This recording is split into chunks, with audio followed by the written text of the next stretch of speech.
Edukado ka nga, bastos ka naman.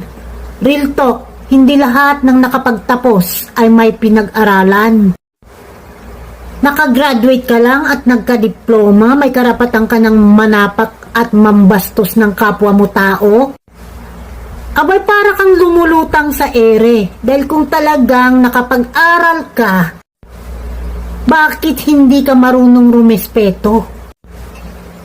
Ang taong mapagkumbaba at laging nagpapakababa, tandaan mo, siyang laging itinataas.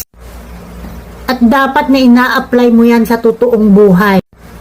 Na kahit na ano pa mang masteral degree, PhD o label na pwedeng kumabit sa iyong pangalan, kung hindi ka marunong magmalasakit at makisama, daig mo pa ang walang pinag-aralan. Ang pagiging matalino, kasama dyan ang marunong rumespeto sa kapwa-tao. Sa susunod na iangat mo ang titulo ng iyong pagkatao, tignan mo muna ang sarili mo kung natutunan mo na bang rumespeto ng kapwa mo tao.